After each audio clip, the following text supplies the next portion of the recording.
नमस्कार, news times today में आपका स्वागत है और मैं हूं आपके साथ विनीत। भले ही बांग्लादेश के प्रधानमंत्री शेख हसीना ने देश छोड़कर भारत में अस्थायी शरण ले ली हो, लेकिन महिलाओं और हिंदुओं पर अत्याचार थमने का नाम नहीं ले रहा। बांग्लादेश में हिंदू मंदिरों में लूटपाट और आगजनी हो रही, वहीं हिंदू अल्पसंख्यक महिलाओं के साथ ज्यादती की खबरें भी सामने आ रही है।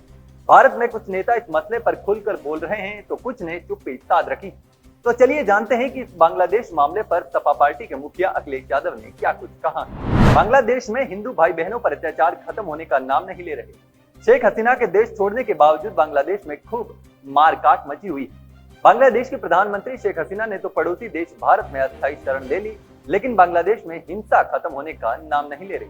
भारत बांग्लादेश बॉर्डर अस्थिर मेहरपुर में इस्कॉन मंदिर पर हमला किया गया और भगवत गीता को भी जला दिया गया। भीड़ ने मंदिरों में लूटपाट और आगजनी भी की। बांग्लादेश के कई इलाकों में अल्पसंख्यक हिंदुओं पर हमले की खबरें भी आ रही हैं। यहाँ तक कहा जा रहा है कि हिंदू महिलाओं के साथ बांग्लादेश में ज्यादती की जा रही है। अखिलेश यादव ने सोशल मीडिया पोस्ट में बांग्लादेश हिंसा का विरोध जताया है।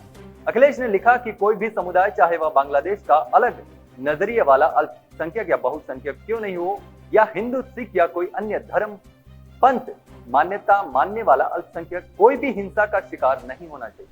भारत सरकार को इस मामले में अंतर्राष्ट्रीय स्तर पर मानवाधिकार की रक्षा के रूप में सख्ती से कदम उठाना चाहिए। यह हमारी प्रतिरक्षा और आंतरिक सुरक्षा का भी अति संवेदनशील विषय है।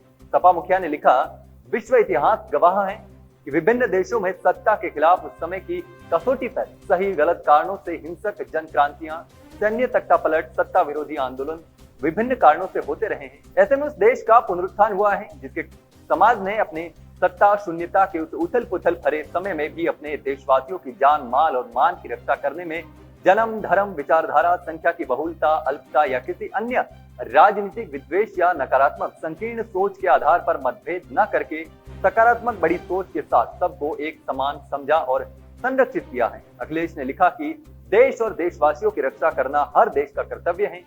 सकारात्मक मानवीय सोच के आधार पर एक व्यक्ति के रूप में हर निवासी पड़ोसी की रक्षा करना भी हर सभ्य समाज का मानवीय दायित्व होता है, फिर वह चाहे किसी काल, स्थान, परिस्थिति में कहीं पर भी हो।